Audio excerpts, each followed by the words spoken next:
Welcome to the Success in Africa podcast with Dr. Modupe, your weekly dose of leadership vitamins to make you successful in Africa.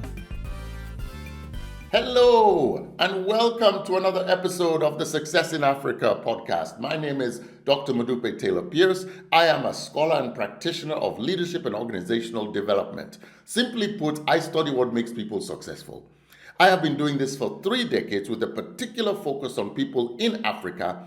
And in this podcast, what I basically do is I share insights, lessons from the journeys of people who have been successful in Africa.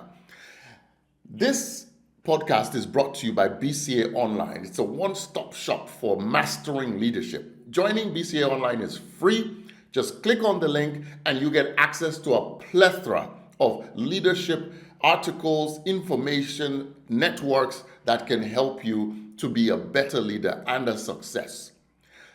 Now, without further ado, let's move on into today's episode. Today is the second of 4 interviews or interview segments that was done with Professor David Clutterbuck as the moderator, and he interviewed 3 successful coaches in Africa.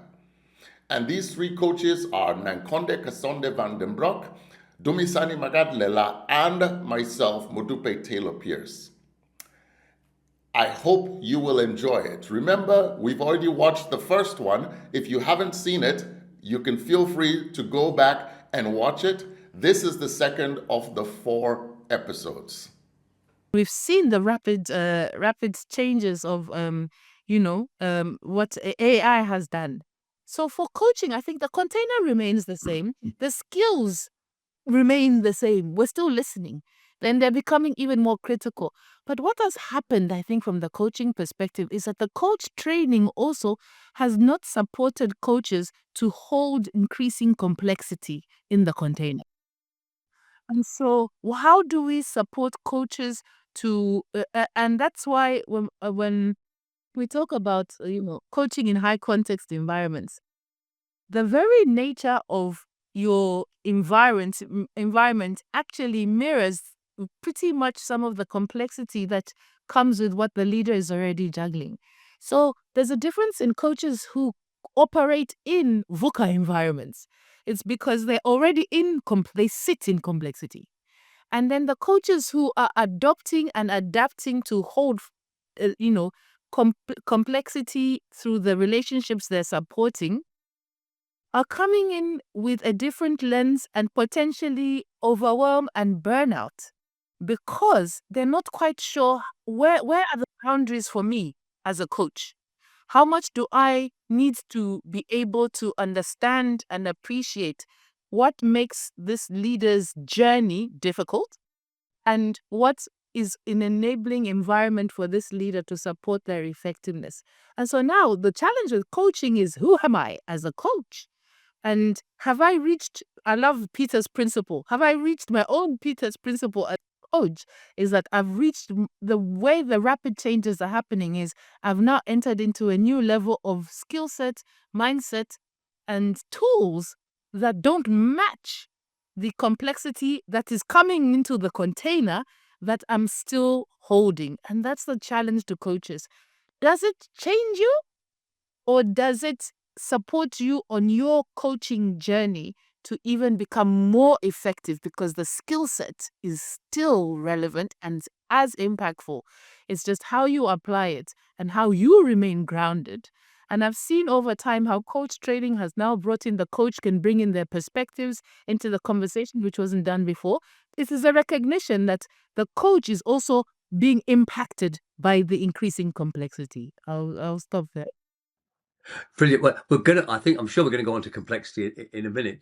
But before I bring in Modupe on this one, I just want to raise the issue of the word coach. It's a very European word. It comes from a metaphor of a luxurious form of transport for taking. Basically, you're doing all the work for somebody. So the origins was the coach was a tutor who helped students who hadn't done any studying through their exams in the mid 1800s. And the coach was a very expensive kind of open coach. So you were basically transported through your examinations. It's not actually a relevant metaphor anymore. Um, so we are much more like walking beside the person. And I think walking beside is very much a for me it's a very African metaphor. Yeah. When we are together, we're walking together from village to village or wherever what we're doing. It's about walking beside somebody, and that's very different from this idea of of doing the work for them. And I think we've got sidelined as coaches into working too hard, in doing too much for leaders, when actually it's about being there to have the dialogue that helps them do things for themselves. But Modupe.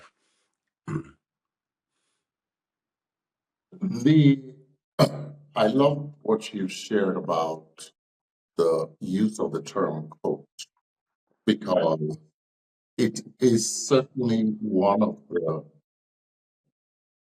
issues that has hindered the adoption of coaching, especially among certainly public sector leaders and also some private sector leaders, especially those who are not under 35.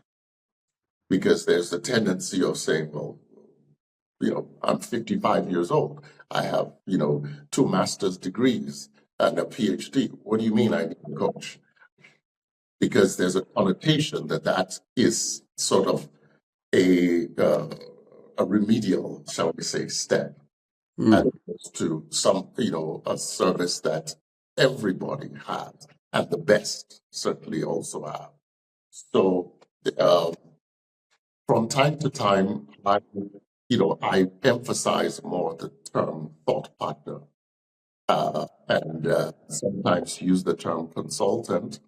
Sometimes, with some people, use the term advisor.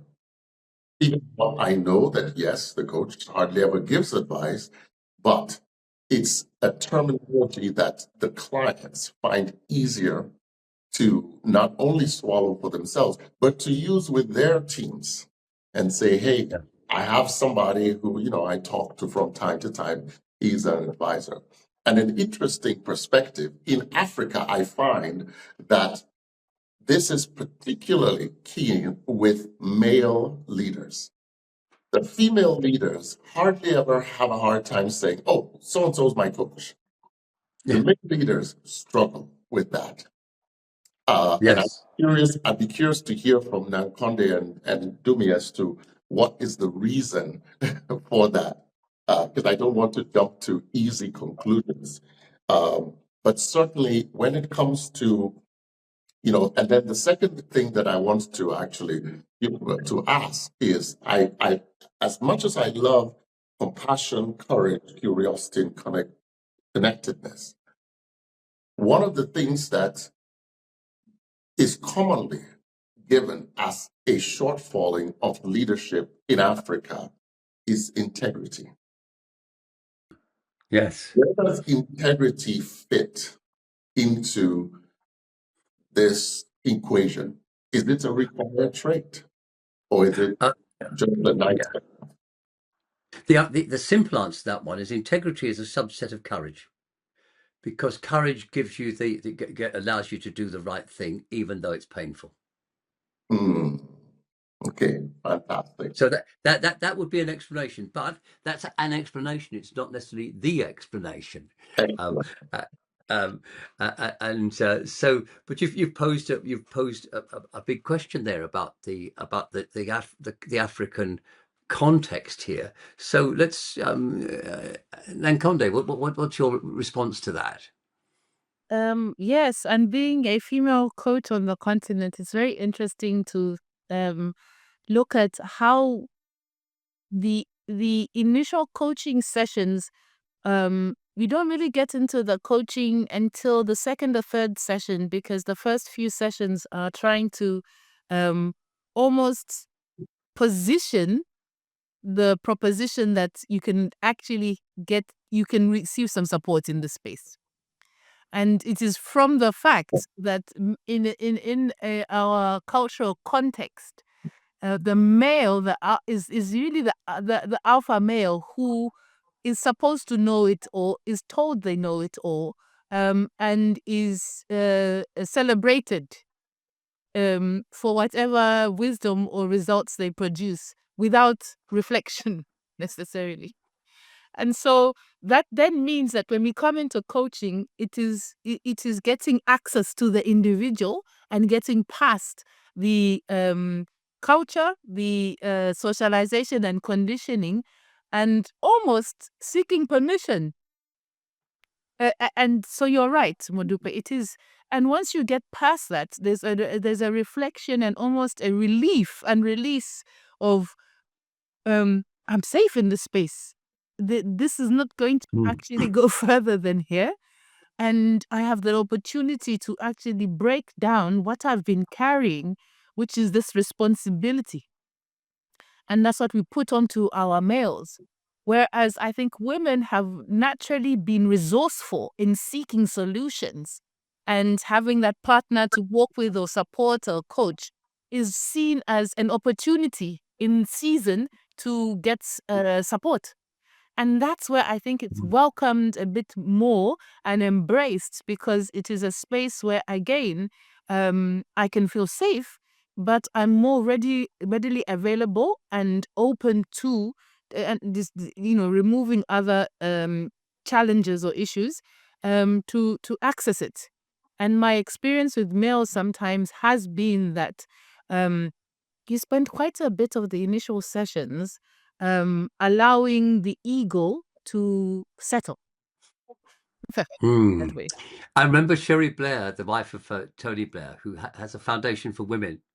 We were on a platform together. We were talking. She was talking about her investment in villages in Africa, to help basically get people into the financial economy, the monetary economy, and she said she pointed out the difference between lending money to the men and lending money to the women, and I can't remember what the difference was. It was I think it was 6 or 7 times more return on investment, because the women took it much more seriously, they etc. I was shocked at the figures, but it does tell us something, that we are undervaluing the power of female leaders. And I think this goes back to why we're having this conversation about leadership and the thinkers on the continent who are helping bring authenticate or author definitions from the context. And it really, I think, speaks to there is a different formula and pattern of behavior that we're trying to code. But in essence, we're going back to rediscovering what works in our environment. And I think it's also moving to understand that from the indigenous knowledge systems, what are we taking forward? What are we defining, normalizing, calling professional when it is expressed in Western language? And where do we honor what has already and always existed? And even some of the qualities and characteristics, interestingly enough, when we talked about compassion, courage, curiosity, connection, that we're seeing support effective leadership. I'm seeing increasingly in leadership programs a return to self, a return to connection, a return to relationship, and the invitation to say, "Oh, you Africans have been doing this all along." Yes, and I think that's one of the big challenges we have, and I could come to do me next, and we can perhaps move on later to that. But the colonization, if you like, of coaching, the idea that coaching is something invented in America, and then gifted to the rest of the world, and it's done in this particular way, is not helpful. And I do remember being on an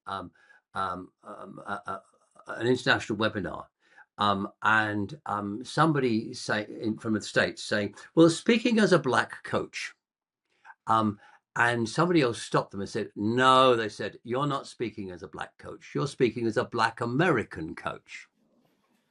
And that stuck in my mind. Yeah. It's we there's definitely a message there. But do me. Where do you start? Nankondo, you touched on so many beautiful things. I wanted to build on that. But I want to start just to say this is the Success in Leadership in Africa podcast. And we talk about seriously relevant issues. And we are touching on to something that when I look across the young African leaders now in tech, speaking recently to a group of young African innovators. And one of the things that came up is them saying that some of the older leaders in business, in government, in society in general, need to just be available for consultation on what Nankonde, I think you touched on, which is the socio-cultural part, the socialization part, values that the world is looking for that Africans take for granted, or Africans or many indigenous communities in different parts of the world anyway, that live by about human connection. You referred to Ubuntu earlier, David. These young people whose main focus is innovation and digital tech asked me to come and do a keynote on Ubuntu and why it's important in the digital age. They see the value of human connection. They don't need to be told about it because they know it and they see it, because some of them live through it and they see the gap in they go into workplaces that separate, disconnect, and think that you are the role you occupy. You must aspire to rise up in the rungs of the ladder of corporate progression. And they see the value of connecting and building meaningful relationships. These are young people. We can learn from that. So, as someone who studied social and cultural anthropology, I see the value for that. And I see it every day more, Nankonde, what you say, that it's what the world is looking for. We know that and many times we self-calibrate as African leaders and executives in organizations that are Western companies and others. And you must self-calibrate and self-moderate to fit into the culture so that you can be effective as a leader with those four C's, David, you referred to. Within that, yes, integrity is in the courage part, but part of the courage is the courage to remain authentic and true to who you are in spite of the onslaught of the Anglo-Saxonization of shared spaces in organizations that we see around the world. You've got to find a way to remain true to who you are in spite of where you are. And that is a big challenge today to many leaders. Who am I? And who is showing up in this space and that space and that? And what's the common thread in that? If we remain true to who we are, for me, all of us, and we can have a mosaic of leadership that appreciates everyone with the qualities they bring to every space of interaction anywhere in the world. And we are richer for it when we do that than when we separate. Thank you, Jimmy. You're making me think of the difference here between coaching and mentoring. In the work of the Coach Maturity Research Group, which I openly admit is fully composed of people from Europe at the moment. But one of the things that's come out of that in going and asking people about the coaches that they who they admire is that that's the mature coaches become more and more like mentors as they grow. They use more of themselves, as Modupe was referring to earlier. They access their wisdom, and in fact, we define a mentor as somebody who uses their wisdom to help somebody else become wiser. And this for me fits very much with the sitting around the fire in the village, and this is where we help the community become wiser. And so, to some extent, mentoring fits the context better than the word coaching does. And we get hung up on this word advice. And if we make a distinction between advice and context, if you give somebody context, you're giving them some information or asking them questions that make them think. So you're helping with the quality of their thinking. If you give somebody some advice, you're doing the thinking for them. And as long as we keep that distinction apart, then we can help somebody much better. Now, I would say it's my belief that any effective leader should also be a mentor. And whether they're trained as a coach or that, but every leader has a responsibility to bring along the next generation of leaders. And we do that by being strong, courageous mentors. Absolutely. And David, Mutube said something I wanted to refer to it very quickly around what we see in the African context. And Mutube, I'll just jump in on that quickly. That they are advisors. I've dealt with that recently in a country in Southern Africa where one CEO I was coaching saying, I like it when we talk about you are my support system. You're a consultant, you are contracted to the company under consultancy. I don't like to refer you as my coach. It feels like something else, but you're not also my mentor because I'm in the financial services sector, I'm an accountant, you're not. And so advisor for me sounds like my personal support, like you're my own personal board. So you're like my advisor. This is a real conversation. And I felt at ease with that. He was open enough because it was session one, we're describing how we work our relationship. And he was very open with that. I think it's something very important that you're referring to, Mutube. And what you're talking about now, David, around the mentoring part. Some young people are looking for mentors who know something that they don't to support them with that. So we may need to be more explicit, especially in the coaching part. We call it coaching what we do now, but most of it, maybe that's not exactly what's needed. Well, this is where the cultural sensitivity is important, because at its fundamental, level, what that person is doing is being a thought partner, as David you described, and be an accountability partner, as described. That person who can literally come into the leader's space where others may be afraid to tread and, push those buttons. Okay. Now, whether you label that person as a coach, as an advisor, as a mzee, to use a Swahili word, or as you fill in the blank. For me, that is really more dependent on what makes the client feel better, more willing to accept, and also, speaking somewhat from a business standpoint, more willing to tell others about. Because we also have a responsibility to get our clients to spread the word so that this benefit, which by its very nature is secretive, because it's a confidential relationship, et cetera, et cetera. So it's not easy for many of us to, and frankly, not even allowed to go around and say, hey, you should come and receive coaching from me. Did you know that I'm coaching Jack Welch and Jim Burns and this one? You can't do that.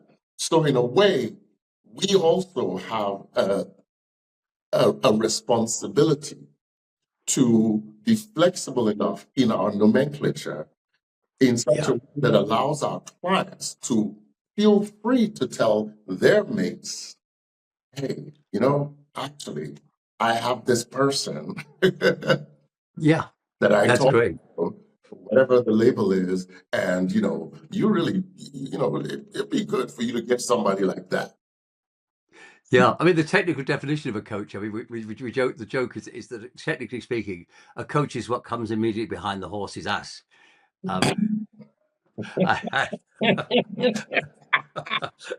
I hope you have enjoyed and learned something from this second of 4 episodes focusing on the discussion on leadership in Africa, moderated by Professor David Clutterbuck, with the panelists of myself, Dumi Sani Magadlela, and Nankonde Kasonde Vandenbroek.